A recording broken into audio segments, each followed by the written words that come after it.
We've been refining the system for decades, but what if it's time to redesign it? Not from scratch, but from what we know works. You're listening to Education by Design.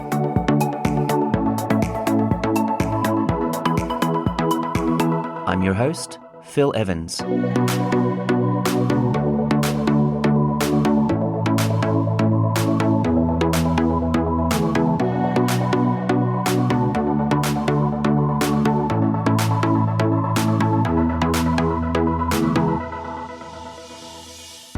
What if school wasn't about what students must know, but about what they need to figure out?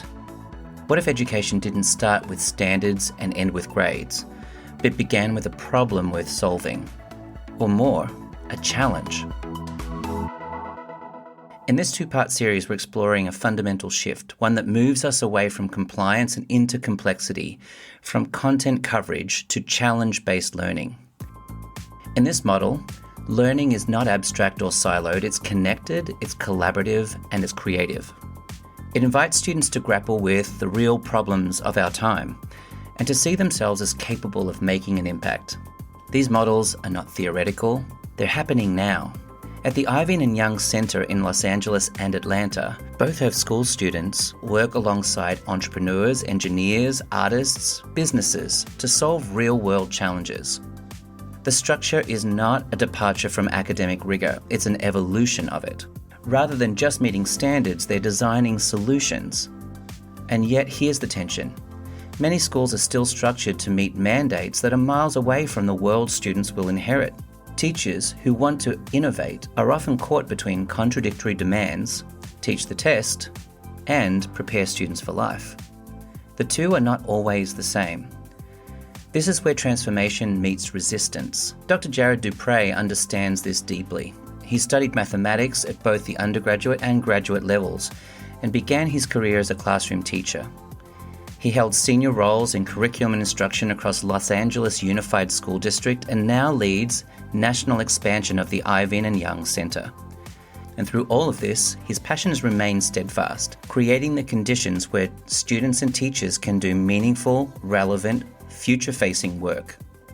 The IYC model wasn't designed to check boxes. It grew out of a need observed firsthand by Jimmy Iovine and Dr. Dre when building their business. They realized that the creative, technical, and strategic minds they gathered weren't speaking the same language. So they imagined a school that would teach young people not just content, but how to work across disciplines, to prototype ideas and to shape the future rather than merely preparing for it. In today's conversation, Jared helps us understand how such models work, why it matters, and what it takes to bring it to life, especially in systems built to do the opposite. Because this isn't about one school or one program, it's about a question every leader in education must eventually face. Are we preparing students to succeed in the systems as they are, or are we preparing students to change them? I love this work. It's been a great opportunity to really think about education in an innovative way, really trying to make it more responsive to students, more responsive to families, and not only that, more responsive to the community as well. We often ask community partners to come in and be a part of this, and then we don't really have a meaningful place for them to really latch on and do good work. It's been a lot of learning experience for me, a huge curve, but one I'm truly appreciative of. And it's a journey that started back in the classrooms, right, Jared? Yeah, so I left the classroom back in 2005, 2006, somewhere in there, Philip. I was a mathematics coach at the district level for many, many years. After that, I was a principal at 3 different high schools in Los Angeles Unified School District, South Atlanta, magnet schools, a whole range of different types of schools where I was a principal. After that, superintendent asked me if I wanted to oversee instruction for K through 12. After that, the large superintendent asked me if I wanted to be a part of his cabinet working in the superintendent's office. And of course, that's an offer you don't say no to. So I was in the superintendent's office for about 3 years, overseeing many things, one of them being the Black Student Achievement Plan, the other one working with the Magnets program to create magnet schools. That was where I came across the Irving and Young Center. At the time, Jimmy Iovine and Dr. Dre presented the proposal to the superintendent, Austin Butner at the time. And he was like, yes, Jared, this is you. Take it. Let's lift it. Let's work it. And that was 4 years ago. 3 years ago, we opened the doors, Philip, to the Ivan and Young Center in LA. 2 years ago, I left the district, and Jimmy and Dre asked me if I wanted to be a part of their team to continue to scale their work across the nation. So that's another opportunity you're not going to say no to. Certainly not. I remember you talking at the South by Southwest conference on a panel and just talking about how, often we bring community members into the school setting to get involved. But then, other than the feel good aspect, of their involvement, there isn't always a direct kind of line back to how the learning and teaching really pays back to the innovation that we want to see in industry. Mm-hmm. And I love that your supervisors, like, this is you all over it. Like, setting other people up to get into their lane and to flourish in a way that breaks some of the traditions as well is key, isn't it? Mm-hmm. That's what it's going to take to move teachers in this direction, right? Mm-hmm. To empower them. Mm-hmm. Mm-hmm. Yeah. We need, I don't know, it's this concept of critical mass. Philip, like, when can we strike critical mass? We have more people coming on board, acknowledging, yes, that education has not really fulfilled its true promise for the masses. It has not. And we are all aware of that. But yet we keep looking at the data, Philip. We keep looking at the data, being dismayed and shaking our heads, and that's where it ends, right? At what point do we have critical mass? We're going to say collectively, we're going to move in a concerted manner in a different direction that serves a much more larger population of students. That's yet to be seen.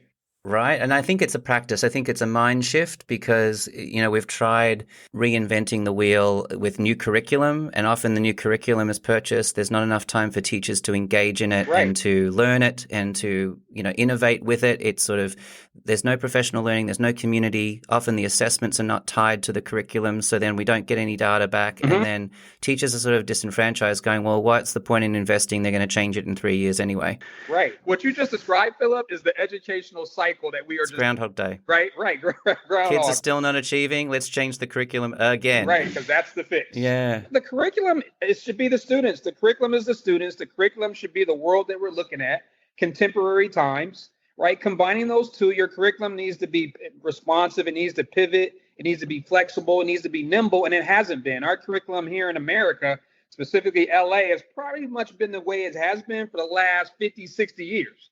Right. Mm-hmm. Which blows my mind. And you know that, Philip, things are completely different outside these windows as they were 2025 versus 1940. But yet our curriculum is very similar. It makes no sense. And even these transactions, right? We're so focused on, K-12 so focused on where kids are going to go to college. Right. And so you're looking at a piece of paper that gives you a sort of a credit or a currency for a moment in your experience, not to devalue higher education, but what about the flourishing that happens after graduation? Right. What about the fact that I know that what I'm learning I can leverage and to apply? Yes. So, we touched on the curriculum piece just before we move on to some of the good stuff. What are some of the other aspects of the problem that you think that you're addressing with the IYC? Well, I think one of the main things is tapping into student motivation. I'm a firm believer, there's a law, compulsory education. That's a federal law. But there's no way that you can compel kids to learn. Like, if you think about that statement, at its fundamental level, there's no such thing as compulsory education. Like, kids must be motivated to learn. They must be engaged. It must speak to them. So one of the major hallmarks of our work, Philip, is really tapping into student motivation, really tapping into students' passion, students' interests, things that they want to do, and framing the curriculum, framing the interactions and the partnerships around that. Motivation is key to really to activate learning in a meaningful way. So that's one thing. The other thing that I really appreciate is the outreach to so many community partners, for-profit, nonprofit, local, national, to really say, hey, this school that we're talking about is a school that's in the community that you're serving, right? So why don't we extend your reach, your community reach, to the actual walls of the classroom? And of course, leveraging Jimmy and Dre's star power to bring in as much capital and resources. And not only that, they're shining a light on education, period. At what education is done well, and also things that it can do differently to make sure it's more in tune with the emerging needs of the 21st century. We like to talk about that, Phil, but no one is really making sure there's a match between what students are learning K through 12 in this new world that they're going to be a part of once they get that diploma and walk across that stage. Welcome to reality, right? Yeah.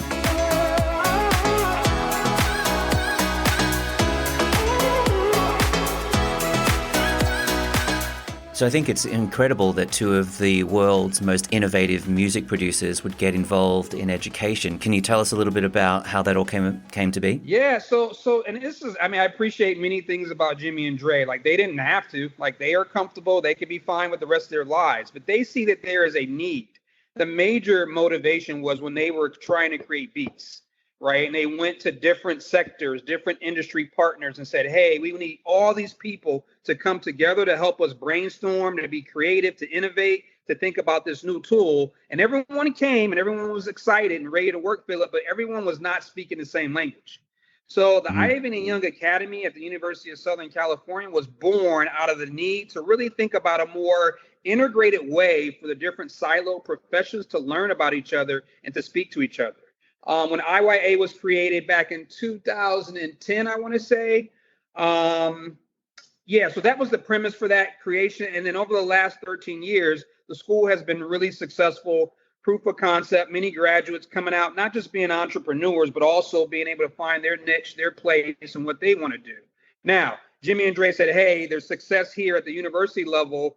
It's not some secret formula. Perhaps we can begin to share this information and this knowledge at the high school level. And so that's where this came about, really thinking about how can we get high schoolers thinking about this more integrated, this more range way of thinking, and not be so siloed and so pigeonholed where I'm just going to be an engineer, I'm just going to be an architect, or I'm just going to be a doctor, but to have a more of an involved way, a more integrated way of thinking across many sectors is beneficial. So they started this work at the high school level, of course, not to the same degree of sophistication at the university level, but at the high school level. And in turn, Philip, we want to dip down to middle school and elementary as well.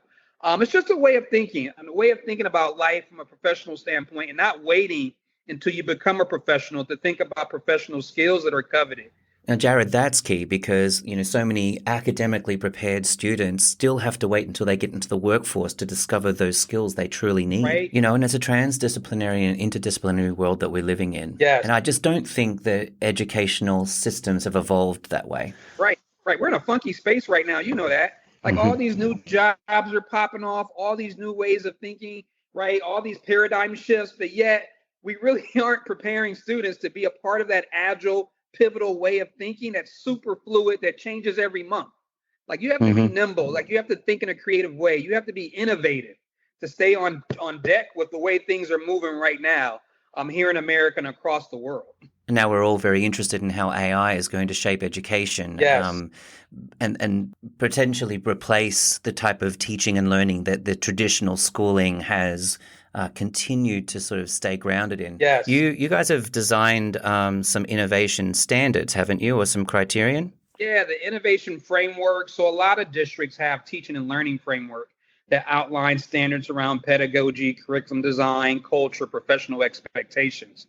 We designed an innovation framework that outlines standards around similar buckets, one being innovation in instruction, innovation in the actual curriculum design, innovation in the culture and the mindset, right? We don't want you to just teach well. We don't want you to just design sound curriculum. We want you to have a mindset, a way of acting, a way of being. And then also a framework around how to really bring in community partners to be a part of the school system in a meaningful way.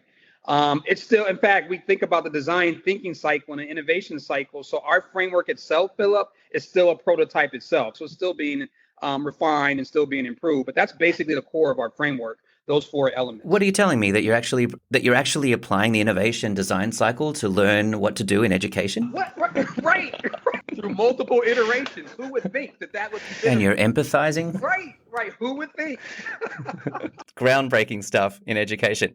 But it is. Unfortunately, it is. Yeah. Mm-hmm. Yeah. And this is where, the dream of scaling this and having influence in the world of education, could really come true for, I guess, for folks like Jimmy and Dre. Yes. There's just such a hunger to change the practice and to really dig deeper into learning-focused pedagogies and to ensure we're creating collaborative space for teachers to really experiment with their practice. Mm-hmm. John Spencer talks about teaching in beta or playing the new teacher card. He had a teaching card on his desk that was given to him by his mentor teacher in practicum that says, expires never. Isn't that great? Yeah, I like that idea. The classroom as an experiment, right? Mm-hmm. Which should be, because your students, right, that's your sample set right there, and you're learning from them. And based on how they're responding, you're designing new learning experiences to help them learn. Actually, yeah, I like that concept.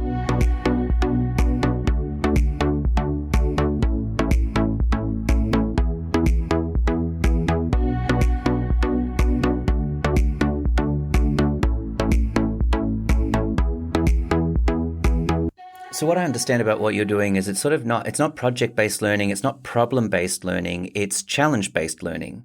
So let's dive a little deeper into the innovative curriculum that you've developed and what it looks like for students in Atlanta and in LA USD.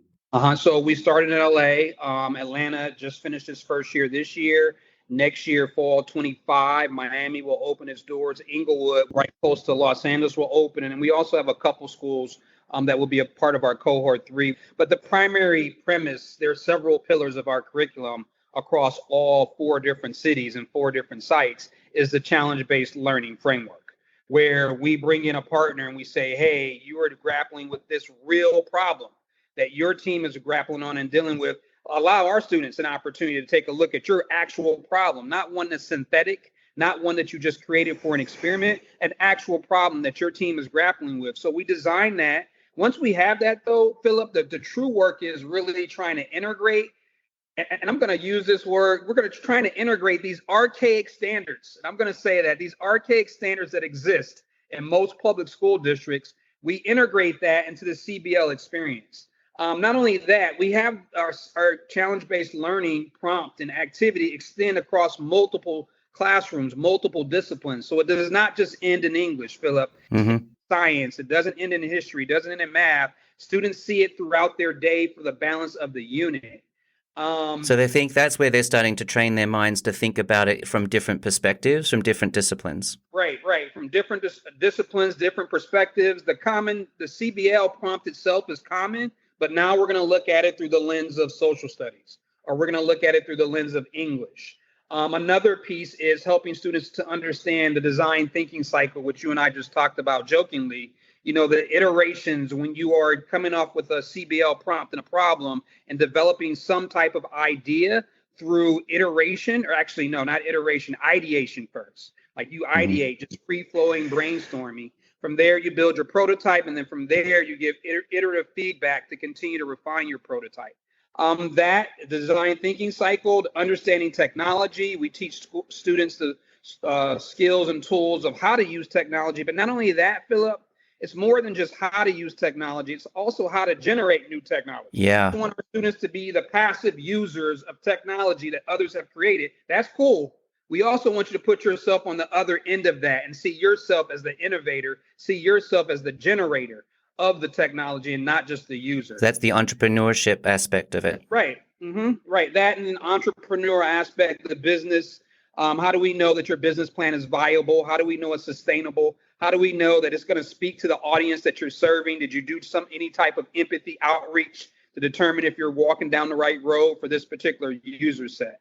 That, once again, the backdrop being the traditional state and national standards that we must teach. Right. All the things we're talking about, Phil, here are fun, they're exciting, they're creative, but there's a big but.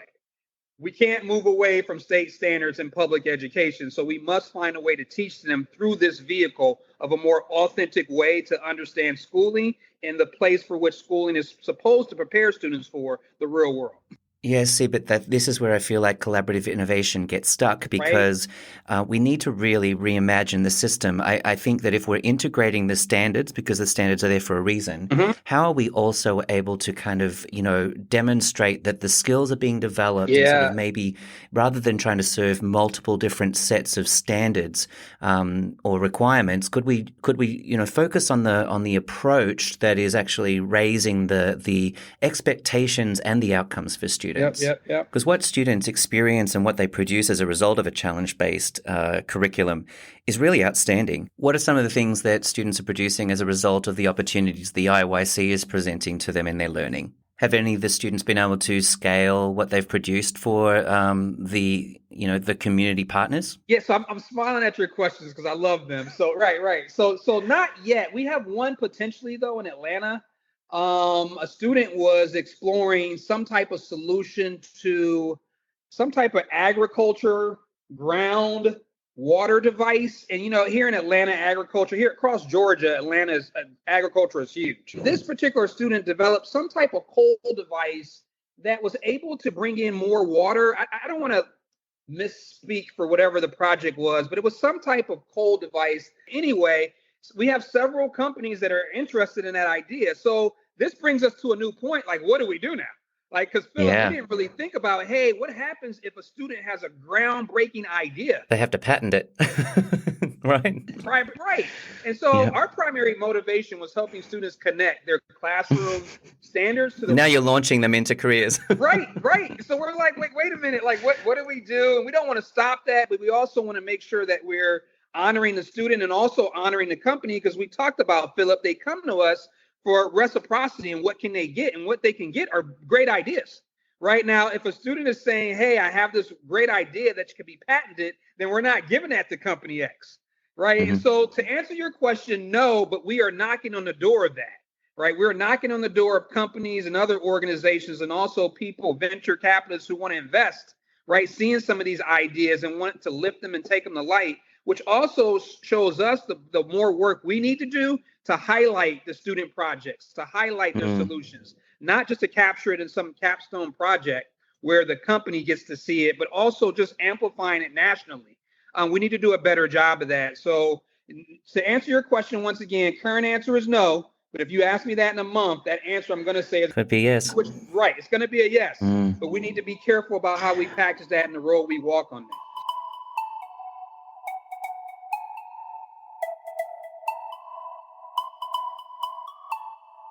I love the way that you think, that you come at that. I also think a little bit about the social and emotional aspect of that, of a young person who has worked, within what is kind of, like it's compulsory schooling, right? And to come up with an idea that could actually set you on track to be, a multi-millionaire, very early. How do we sort of protect students around what it means to— people work their entire lives? We think about Dre and Jimmy have worked. They started off like Jimmy was sweeping the floors, I think, in a recording studio at one point. To become, such a leader in the world, in pop culture. I think about him as somebody who's defined pop culture, by the way. Like if you think about Eminem, Lady Gaga, He has. Right. Yeah. But he's so low key and humble about it, but he has. But it's just incredibly inspiring that two really renowned, music producers, innovators in the industry are now investing in young people. And I think my question was really, from the it takes a long time to figure out how to have success in a field, and to be able to provide a type of education where students are able to grapple with that.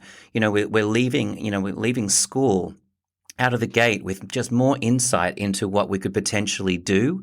And I think that's incredible. So, my question was really about how do we support those students? And, what I love about the humility in which that you guys at IYC are coming at this is it's very much a work in progress, and we've got these things, in mind as we're moving forward. Maybe there isn't sort of an answer to that question. Your questions are great, though. And these are things that we are grappling with and things that we're thinking about how to improve and do things better. We're a startup, so we're learning as we go. We're building as we go. So I love your questions. Yeah, no, I just appreciate the shift, that we're making in education, that we can sort of create new proof points around what students experience when they go to school. And I think of like all the students that I've watched cross the stage, and some of the ones that really struggle just to pass the basic standards of learning test. And in many ways, I feel like I've failed them, because they've gone out very, very underprepared for the world that we're in. I hear you. Yeah. Maybe we should talk a little bit about teachers. Can you talk to me a little bit about the professional learning curve and what you guys are doing to support teachers through this? So the professional learning curve is a big one, Philip. In fact, I just facilitated PD for our Inglewood teachers on Friday. It was their first exposure to challenge-based learning, their first exposure to design thinking. And it's going to take a lot.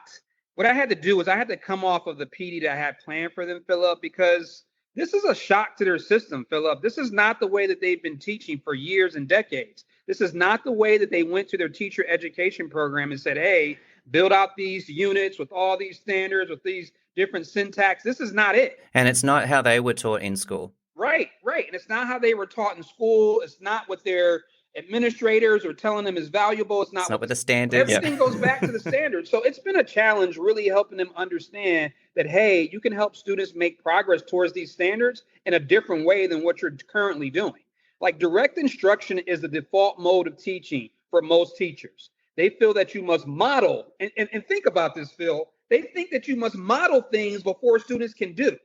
I want to pause after that to think about the damage you're setting kids up for. And what if the model isn't a good model? It's like I'm standing in front of my students saying, try and just do something a little bit better than this. Right. You're showing them a model that's flawed. But you're setting them up to be tethered to somebody for the rest of their lives. Whenever something new comes their way, they're going to be, where's the model? Where's the model? So it's been hard with teachers helping them shift their pedagogy from a more direct instruction model to a more inquiry-based student model where students are developing conjectures and testing them. They're developing hypotheses and they're testing them, and you providing the space for them to fail and to improve on their failures and continue that cycle. The major thing, though, Philip, is getting teachers through that first year until you have proof of concept, which we have in Atlanta and we have in LA. In Inglewood, we don't. Once they see proof of concept, not just in hard quantitative data, but also qualitative data, when students are coming to school, they're happy to be in your classroom. There's joy, right? Right. And once they see that, Philip, then the next year of PD is much easier. The first year, though, is extremely challenging, trying to undo the hard wiring that has taken place for teachers throughout their entire career. That's a challenge. I encounter this with my work too, and I think what it takes is empathy. Like we need to be reminded that teachers have experienced a lot of change and a lot of professional development comes along under the guise of innovation, and we're going to do something new.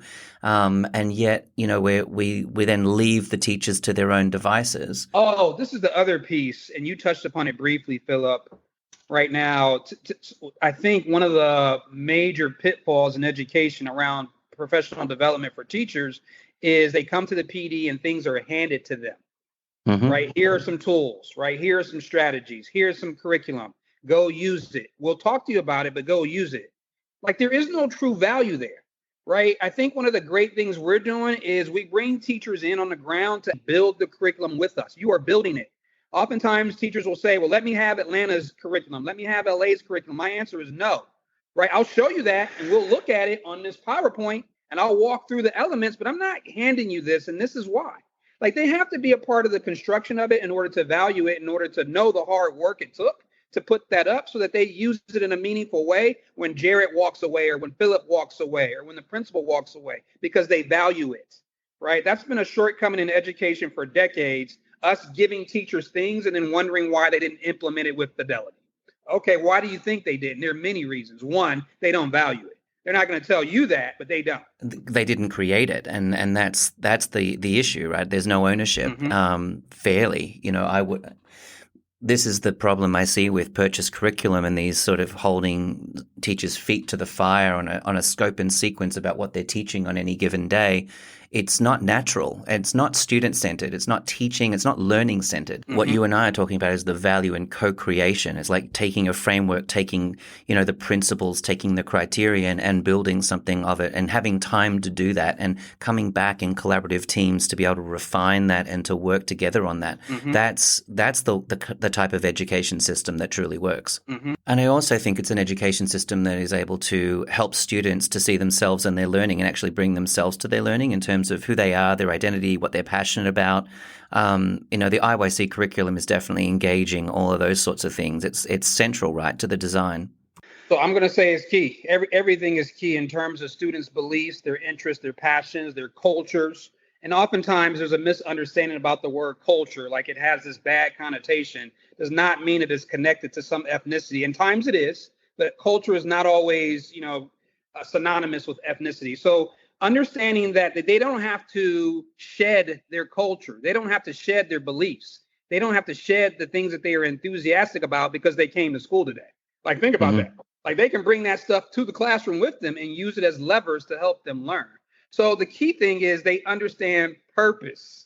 You and I, people who've been a part of the educational system for decades, we often joke about, and you'll see T-shirts made and posters. Why are we learning this? Like, why, right? We all know about that. And rarely can we answer that question. right? That's a powerful thing right there. Not just the what, but the why. And not only that, how they're going to use it also. Not just to get through this assignment, Philip, but beyond this classroom. How can I continue to use the skills and the knowledge I'm learning throughout the CBL unit? Purpose is high, value is high, appreciation is high. For anyone that visits any of our IYC sites, you would almost think that the students are acting, but they aren't. You would think that they are because of value and purpose and belief. And they also feel as if they are being treated respectfully, right? Mm-hmm. Their ideas, they're asked about their ideas. They're asked about feedback on assignments. They're asked about how can we reflect to see if we do this unit again next time, how could it be improved? And not only are we teaching them like the hard numeracy and literacy proficiency skills, we're also teaching them, once again, the soft skills, the dispositions, core values, seeing themselves as innovators, seeing themselves as disruptors, seeing themselves as empathetic collaborators and communicators, seeing themselves as technologists, like they can see themselves that way, right? So that students' identities are being developed. They understand purpose of school, and not just while they're in school, but how it can be utilized once they get that diploma, and they walk across that stage. And I think this leads us to the most important thing is that students actually see what their possibilities are after high school, that, what it means to be an engineer is multifaceted. What it means to be involved in the music industry is multifaceted. There's not just one, there's so many jobs that go into filmmaking and advertising. Like there's so many different things that kids can do. And I think sometimes they're just, their career focus is very narrow. And I think what you're doing and what education systems like this can do is really help students to see their potential and to see their possibilities. Senior year, we're building out this course. We may have an introductory version of it their junior year, where we talk about emerging technology. We talk about emerging design. We talk about things that are not going to be, and how do we prepare for something that we don't know yet. It's really looking at some fundamental core pillars that, to me, we think will allow them to be able to navigate spaces that are yet to be known. One is what you and I continue to talk about throughout the balance of this podcast, understanding the power of the design thinking cycle, right? You don't have to know what jobs are coming down the pike. You don't have to know what the century will look like, the next folding century. But if you do, give yourself the time and patience to ideate, to iterate, to develop, and be open to failure and be open to continuing refinement, then you will be fine. Applied design thinking, you and I have applied it multiple times here. We talked about how it's applied throughout the system. We help students understand the power of design thinking and how it can be used in an environment that is unknown to you. We also, in our framework, we talk about being comfortable with ambiguity. Be comfortable with ambiguity. Be comfortable with things not being well defined. Look at that as an opportunity for you to innovate. Right? Things that are not defined and things that are not known, those are great opportunities for you to insert yourself and fill gaps that have yet to be filled. So those two things, helping students understand the power of design thinking, which will help them navigate a world that's unknown, and also being comfortable with ambiguity and ongoing ambiguity. Also helping students understand, that a lot of times they're drawn by fiscal resources and money and things like that, so we highlight a bunch of entrepreneurs. We highlight a bunch of people who are successful, and it's because they were comfortable with ambiguity. Well, there are many reasons why, but one is they were comfortable with ambiguity, and they were okay with things not being known, and they're okay with figuring things out. We often tell students, you play games, you play video games, you do all kinds of things where you're figuring things out. You don't know what's coming around that corner. That's life. Like, take it to another scale outside of your video game, outside of whatever game you're playing, and think about what's waiting behind that corner. And even though I don't know what's there, how can I prepare myself best for the unknown? You've been listening to the Education by Design podcast. I've been your host, Phil Evans. If you like this episode, please hit subscribe or follow and join us for our next episode.